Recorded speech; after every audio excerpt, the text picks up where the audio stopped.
Hello, ladies and gentlemen. It is I, the Copper Owl, bringing you a review on Pokemon Scarlet and Violet. Well, specifically Violet, because I only have Violet. But yeah, so I've been, pissed off.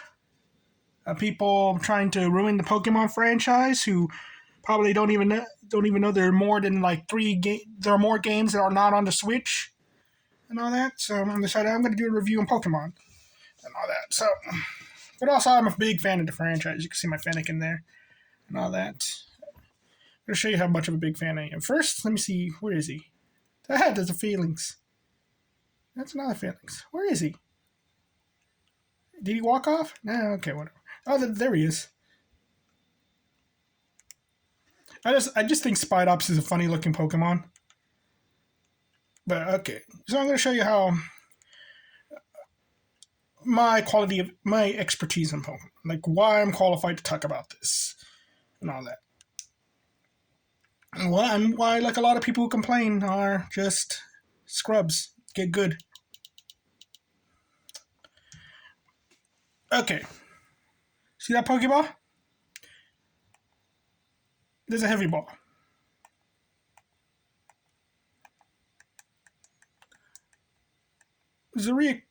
Except for that thing. There's a reoccurring theme here. Wonder what that is. Except for this. This thing is the Titan. I didn't have a heavy ball at the moment.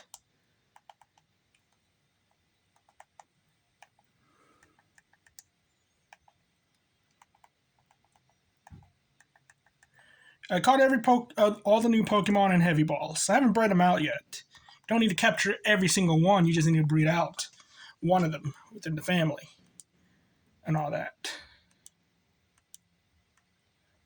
So, and you're maybe wondering, why? Just why would you do that? Why would you capture every Pokemon in a heavy ball? Because I did it in the other game. Yeah, I have every Pokemon in a heavy ball, except for two. That's only because Brilliant Diamond Shining Pearl had a pre-order for it I didn't know about. All I'm missing is Skitty and Chimecho. No, then I'm going to trade for those. Other than that, I got everybody. Yeah.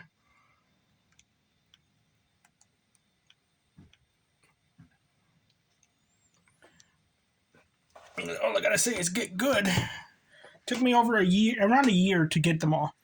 That's my qualification. Also, I'm like top 100 in the United States, top 1,000 in the world. Back in, stopped battling in Auras because I started focusing on getting the heavy balls.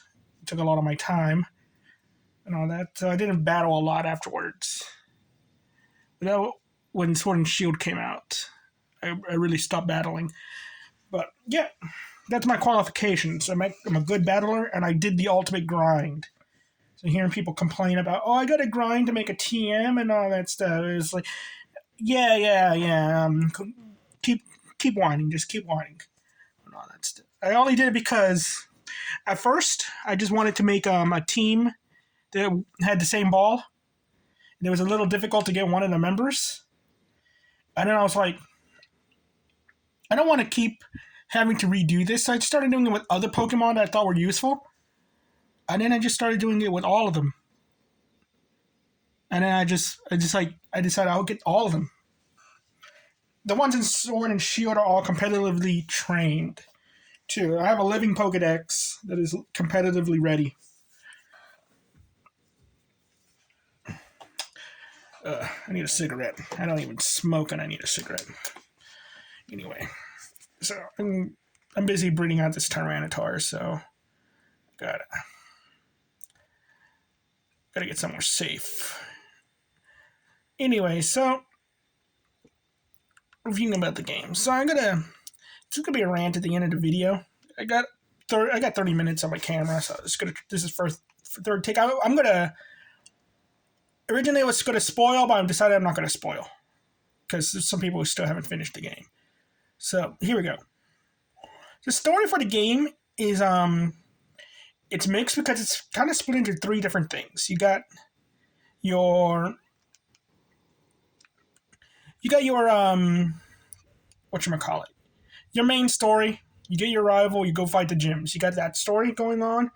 And then you got this other story where you go fight the Titan Pokemon. This isn't a trailer, it's not a spoiler.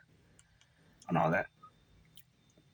And then you got this other story dealing with the villainous team, Team Star. The Team Star side of the story ended up being pretty weak for me. And it was just like a letdown. You get like this biker gang, Mad Max kind of feel to them too, like little Mad Max, but they don't really. You learn that they're like.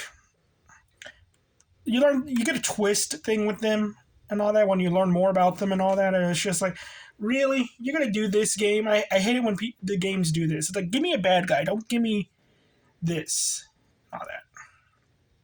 So I thought that was really weak. Though I did think the characters were pretty fun. So I say that's like rarely below average. It was like it's an okay thing, lower okay.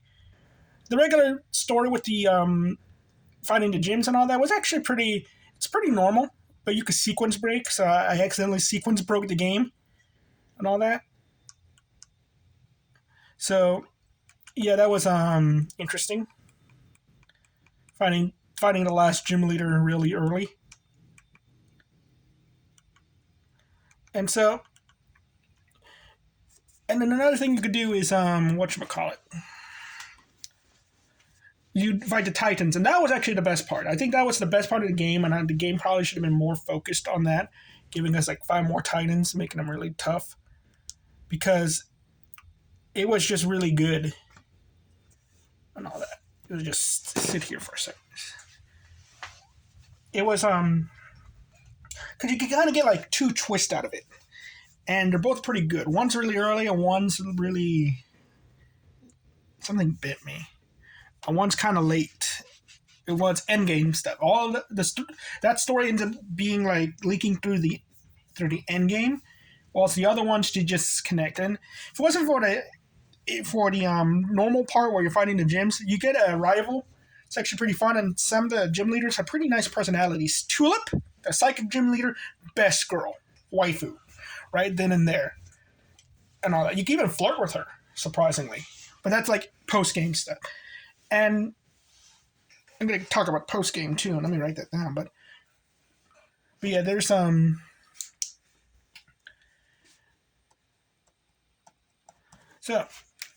it's very much it leans more to good when it comes to the story, because you get these 2 things. You get all these neat characters and all that. You get the Titan storyline, which is really good. So, but the team Star thing was just a bit of a disappointment. And I'm probably gonna get a little bit into a spoiler thing later. So now, you know what? No, I'm not gonna bit timestamps. So yeah, okay.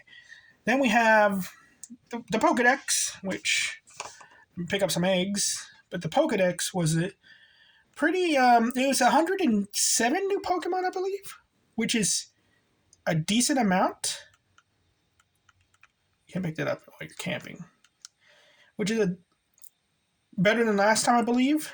And the Pokemon do have some personality to them, but a lot of them ended up not being good, like competitively. Like if you're looking at them competitively, all the starters ended up being good, whilst the and everybody loves him until they use him, and because they don't use him right. Yeah.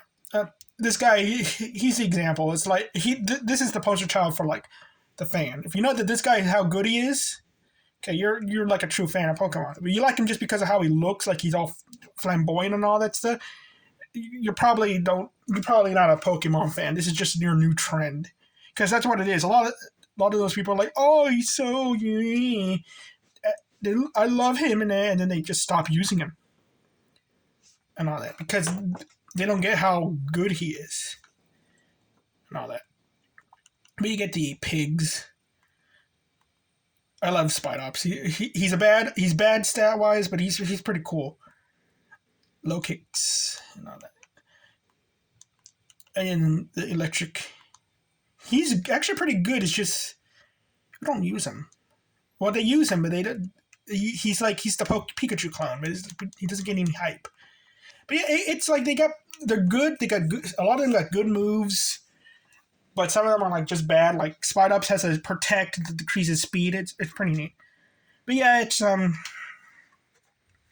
okay Pokedex. I'll give it that. It's like every other Pokedex. You get your generic bug that's not good, but sometimes some games they are good. And you get your Pikachu clone that's usually just not good, but this one ended up being really good. So yeah, I'll give it like and there are some really good competitive Pokemon in this.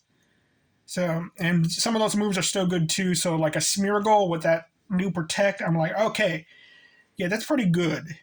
So yeah, it's potentially the Pokedex is good. So there we go. That's what I'm going to say. I'm going to say it was good because there's still a lot of good, like the pseudo legendary, the legendaries were pretty good, the Paradox Pokemon, and all that, and everything. Mechanics, the mechanics of the game, the new one, you get like the crouch, you get to throw your Pokeball, you get to like you get to kind of like target a Pokemon. It's just things we've seen. The only new mechanic that really does anything is terrestrializing. You get the picnic, but that is very much like just your daycare, as well as making sandwiches so it help you grind and all that. So, like and it takes a while too, even with the sandwich power to get an egg. So yeah, it's okay for a mechanic. The picnic, the terrestrializing is actually pretty good because you could example with Torterra. Torterra has one of the worst typings ever, but now you could change its typing to normal, water, steel, and it just becomes better because it no longer has that 4 times weakness to ice. So terrestrializing actually it helps a lot of Pokemon out. Torterra's not in this game. Colossal is another good example in that, and you could tell like how people are just smooth brain. Is that he was really good in double battles in Sword and Shield because you could hit him with a water type of move, and his speed gets boosted. The problem is with the smooth brains is like, you had to use Gigantamax so it could tank the hit because it's 4 times weak to water. A lot of smooth brains realize, we can't use Gigantamax anymore, even though they hate Gigantamax. So no more Colossal. He's bad now. He's the worst now. But you could terrestrialize him into a water or grass type and be able to tank the hit a lot better. And why I call them smooth brains. You still have that colossal strategy is now just different, and you got to teach him Terra Blast in order to have a water type move, which Terra Blast is treated as a normal move if you do not terrestrialize, but it becomes a powerful move if you do, and it takes the typing. So that is the thing with those mechanics. Items, the battle items are neat. You get like a punching glove, you get dice that lets your multi-hit moves hit the max and all that. You get a herb that lets you copy your opponent's stat changes and everything. So yeah, those are pretty good. Okay. So items, yeah, and the terrestrializing, yeah, those are pretty good mechanics. I like it better than Gigantamax and Mega and all that, because Mega was just like, was just too powerful. Maybe if they were increased by 50 points instead of 100, it would be better. But yeah. Abilities, the new abilities you get in some Pokemon are like kind of rehash of some of them. Others are pretty good, like Thermatic, Thermatic charge or whatever, or forget. It was on the pseudo legendary. He gets hit by a fire move, it boosts his attack stat. But then you get abilities like the perfume. I forgot the name of it. The pig has an ability that's like perfume related, and it makes your Pokemon smell, and it changes your ability. So like, okay, that's not bad, but it's like it's better on Cofagrigus and Runerigus. So yeah, it's kind of because it's pretty useless on the pig. And there's also Quark Drive and Photosynthesis, which belong to certain Pokemon that their stats get boosted and all that. There's Cloth's Anger Shell, which is just Shell Smash as an ability. So yeah, you get a lot of cool abilities, but in some of the Pokemon they're on, it's just not worth it, which is sad. But I'm gonna say the abilities are good. Just gotta look at that. There's a new ability called Sharpness, I think. It powers up slashing moves, and that's pretty cool again. But it's not on the guys who really need it. Well, except for Gallade. Gallade got it, so that's not a bad thing. I wrote down Team Star again, but I kind of already touched upon that. But it's really the whole thing with Team Star was, I'm a little spoiler. It's just they're misunderstood villains, and I hate that. Oh yeah, my Colossal was shiny in a heavy ball. I was using a regular one and realized, why don't I just have a shiny one? I ended up getting two shiny Torkoals and Growlithes. Both of them were in the same spot in the process. Anyway, so yeah, I just find shinies. I don't know why. I don't keep them unless it's a heavy ball one. So with the whatchamacallit, the Team Star, they just misunderstood villains. I hate that and everything. I thought they were going to be more like you find camps and have to take out the camps, or you get like, because you do find a camp because their sequence broken. There's a little camp, but they tell you could stay there, and there's nothing there to do. There's not even a resting thing. I'll go over there right now while I'm hatching these eggs. So yeah, it's really a why type of thing, because open world, you don't got a lot to do. You don't get a lot in the post game. That's another bad thing. It's like you just grind, which I don't mind, but there's a point in when grinding where you like, if you know what to do, it is a chore. It's not fun anymore. I already caught everything. I caught everything I needed in Heavy Ball. I already did my grind, which was the item duplication glitch. I'll get to that in a bit. You could go to a auction house. They'll sell you the Heavy Ball, but there was a glitch for a while that got patched that I exploited just to get the Heavy Balls. Everybody's like, oh, get Master Ball. Really? I just did that because I'm sick of tired. Because it's always 3 hours to grind for a Heavy Ball in every single game. And I got tired of doing that. All I needed was 50. I got 300. It still took a day. Anyway, so continuing. I am lost. I don't remember where it is. You can get lost in this game, too. This is where I sequence broke. And the Pokemon here are like level 40. With eggs hatching. So,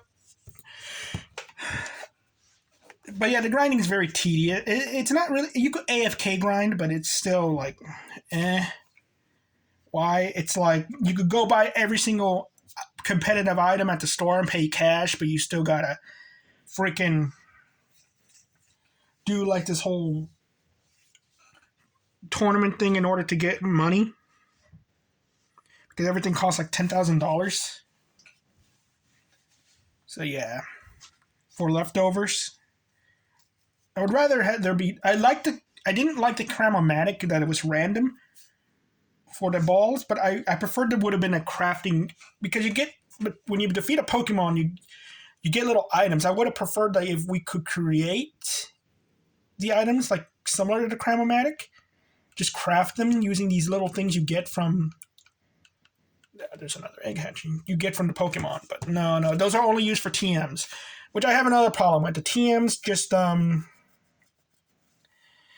lot of them are very like repetitive. You what is it? Low sweep, the attack that decreases your speed. You get another one of those, but it's like a what is it? A water type? Oh no, a bug type. It's bug type and all that. And it's like. And it's 50 attack, while low sweep it's 65. It's just really... maybe they wanted it to be Technician boosted for Scizor, because Scizor could learn it. Here's a little camp. Not really. They just give you an item, that's all. But we'll double check. So, yeah. Power Gem still doesn't have an effect. It's just 80 damage move. I hate that. I find that moves that 80 damage should be like, okay, maybe they have an effect. Maybe not. Maybe they're like, okay, they're the middling damage move, but they might have like, you could burn, you could crit or something. Because it's lower power moves, like they should have like a good effect to use them. Whereas the higher power moves, even though you can knock something out in one shot with the move, it should have a big detriment, which they did do with a move called Gigaton Hammer that you can't use it twice in a row. So it's like, okay, that's a powerful move and everything, and you can't use, and it has a big drawback. That's pretty good. But no, they didn't do that. It's just very bleh. Like they have a grass type like fire charge. And I'm like, nah. See, this is the camp. Then you can also find Pokemon in little clusters and all that. There's an easy way to find shinies. And so now let's get into the problem. The things I'm having a problem with the Pokemon community. Because it no longer seems like they just have grievances. It seems more like they're actively trying to destroy the franchise. Because they did this with Black and White. I was in high school when Black and White came out. And I remember everybody talking, and everybody got the game in high school, and talking about how bad the game was, and all that. And I think I was the only one who bought the sequel. Now, a lot of people even playing the game didn't even know about some of the Pokemon in the game. Like they saw Golurk for the first time and thought it was a legendary, and they were of course there are a lot of hackers too back then too. So it doesn't matter, but. They were just shitting on the game. Why? Because the game had bad Pokemon designs. Guest artists were invited to design the Pokemon. So I was like, oh yeah, I hate the Pokemon, so rip on the entire game. But now it's looked up fondly upon as one of the best Pokemon games ever. And they're doing the same thing here. They did it with Scarlet. I could understand Scarlet. Sword and Shield was like, it was a fun, like really kid toned down game. But it wasn't like the best thing ever. It was just better X and Y in my opinion. But we got X and Y because of the backlash for Black and White. Because of this really dumb outrage. And I'm pretty sure if the Game Freak listened to the fans, oh yeah, you can send out your Pokemon.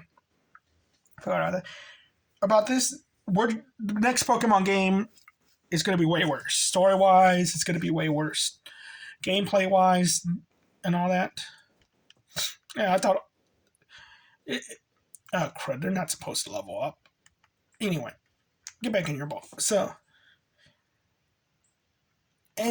But this excuse you're using is the bugs. And I've only experienced two. The one where your motorcycle disappears, and when you fall to the world. And the falling to the world is a very common open world glitch. I played New Vegas, okay? So I've seen bugs that break games. This has not been... There is like a memory leak thing. You play for too long, it starts to mess up, so turn it off and all that. So that is a problem. Frame rates... I see that with when there's a lot of Pokemon in the area, but frame rate has been a problem for Nintendo for a while. And... Well, not Nintendo, Game Freak. Because... Legend of Zelda is perfectly fine. It's always a Pokemon. Black and White had it. Like it was just a game that should be on the next console. Same thing with Sun and Moon. Remember that those frame rates in battle were bad. Sword and Shield was a bit better, but it still kind of was a bit framey and all that. Then there was so I can understand that argument, but it's an old argument. That is just part of the franchise and all that.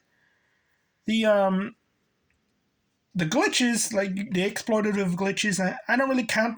That is something that people don't really count. Some people would care about. I don't care. The Pokemon not being transferable, yeah, go fuck yourself. I'm not supposed to be using language, but like not every Pokemon's been available in every single game since the beginning. And all these people like Gen 3, and that really didn't have like every Pokemon in the game, okay? So, and again, a lot of these people also liked Brilliant Diamond, Shining Pearl, and you couldn't get every single, and Legends Arceus, and you couldn't get every single Pokemon in the game. But those games are perfectly fine, but Sword and Shield and Scarlet and Violet are not. And I assume it's because, okay, they're mainline games. Yes, you should have access to every Pokemon and all that. I haven't had access to my Delphox in forever. But I didn't see me complaining about it. I just use new teams and all that. I've been liking Sneasler. I wish I had a Sneasler. I love that design. But I didn't see me complaining about it. But no, I know why they complain about it. And it's because Landorus is not in the game at the beginning of the game. Everybody's hyped because it was leaked that Landorus was supposed to be in the game, but it's a transferable Pokemon. And I guess they didn't read the transfer part. And now they know he's not in the game, so they're pissed off about that. Of course, they were perfectly fine with Crown Tundra once Landorus became part of the game, and that's why.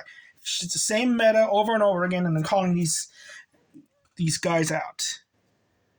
There's I swear to you, if you could sequence break Landorus in this game, they would all change their tune about this game. And you could do that in Sword. A lot of the people don't really realize this. You could do that in Sword and Shield. You could go get Landorus real early and all that.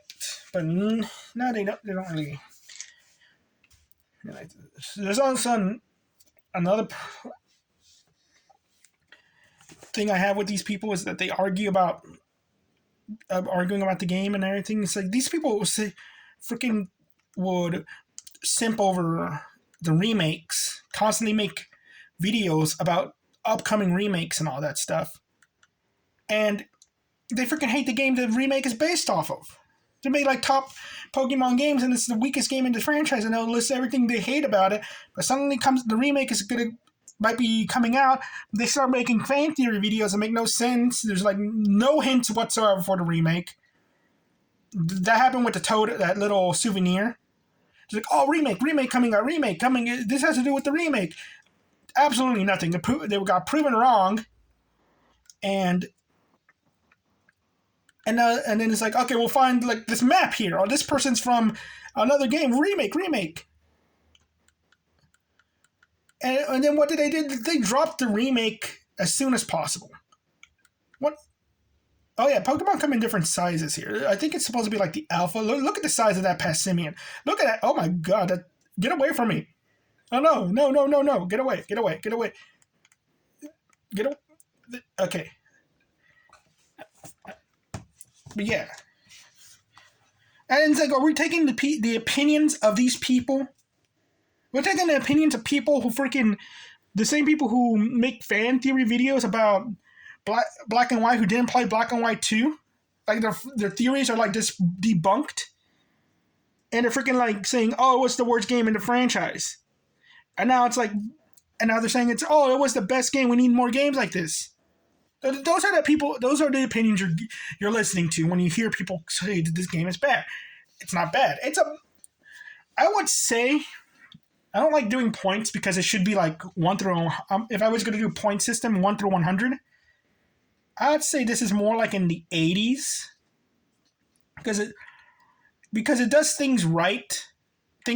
And the things it got wrong, it could be patched up. But some of those things it got wrong are like very much the Pokemon themselves.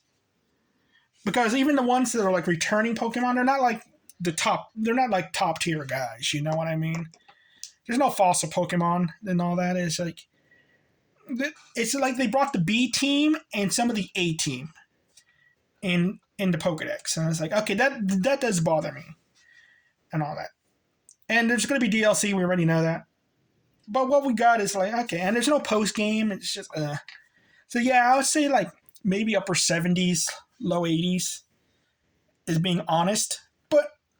And that's coming from me and one of the biggest Pokemon fans out there.